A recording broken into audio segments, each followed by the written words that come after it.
In this video, I want to get a little personal. I want to talk about 6 steps on how I personally am trying to transform my life.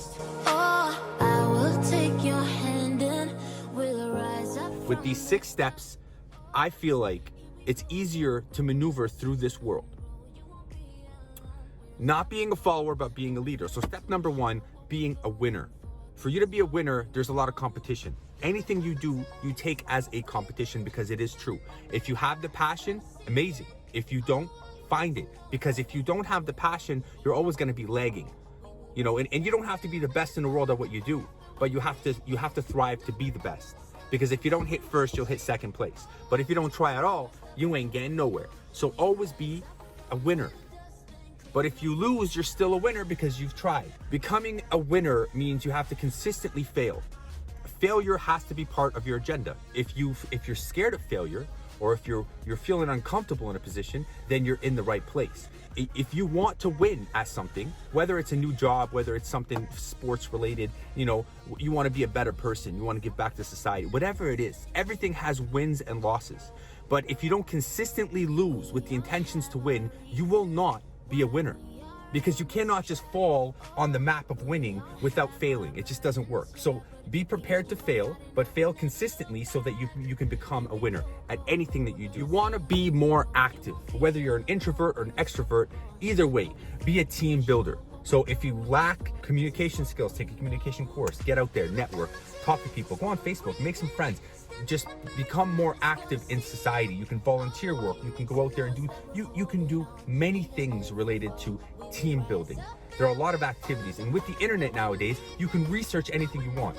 Get yourself out there, because opportunities do not come in your basement while you're playing PlayStation. So if you want opportunities, if you're struggling in life, we all are, get out there, put yourself out there.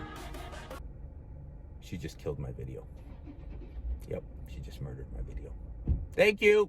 Step number 3, save the world. If you don't believe in karma, then you'll get at least you'll get that feeling of self-accomplishment, like you've done something that is positive. And if you do it consistently, it changes your personality. You become more of a humble person. So give more to the world. So saving the world doesn't mean you got to be Superman. Picking up something off the ground, it makes you feel better. Don't litter. Buy a coffee for somebody behind you at Timmy's or at a coffee place. Give somebody a hug on the street. Help a homeless person. I mean, the list goes on. But save the world on your level. And if everybody does one thing a day, if everybody commits to doing one positive thing a day, imagine 7 point whatever billion people on Earth, the world becomes a better place. Help others on a smaller level, but if everyone does that, you help everybody on a bigger level. Be a better role model to your children. And if you don't have children, guess what? One day you will. And if you don't, that's okay, because children are watching every step you take. You might have a nephew. You might have a friend that has a child. Everybody's looking at your steps, no matter where you're going. People judge, and you just can't help it. Lead by example. There's children around you. They're the ones that are going to be running this world eventually. Do things that kids will be looking at you and asking, how can I be like this man or woman? How can I be like this person? I see good in this person. When a kid follows or looks up to you in any way, that is a positive thing. You're making a positive change to this world, not even knowing. Lead by example. If you can't control your tongue, you cannot control yourself. You have zero discipline. You need work to do. Here's how you start. If you get angry, control your tongue. If you can't control your tongue, you have no discipline. If you have no discipline, you're not heading down the right. If you cannot control your tongue, you become more of an angry person. You upset people around you. A lot of things can change in your life. Better relationships. Control your anger and know how to communicate in a better way instead of just like lashing out with your tongue.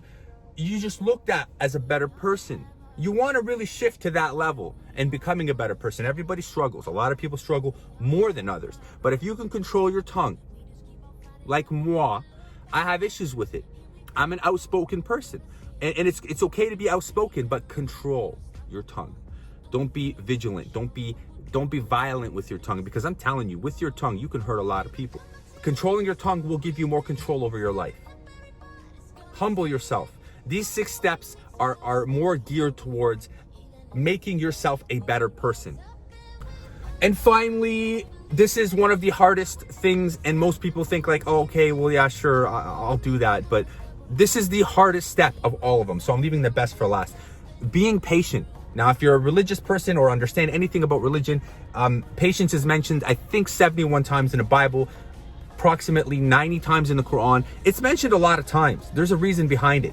Your patience is different than my patience. We might have different ways of coping with things, but being patient in general will get you a lot further, because what are your options?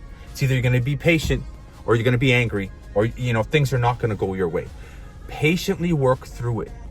Even when you're in a sport like boxing, they tell you to be patient throughout your movements. You know, don't get angry, don't get aggressive. Even when you're fighting, you're not supposed to be aggressive. You gotta plan things out. So take that as an example. Patience is a virtue. And if you've been through struggles in your life, you will understand that patience goes a long way. Take these 6 steps, implement them today, and you'll see how your life becomes a lot easier, especially when you have patience. When you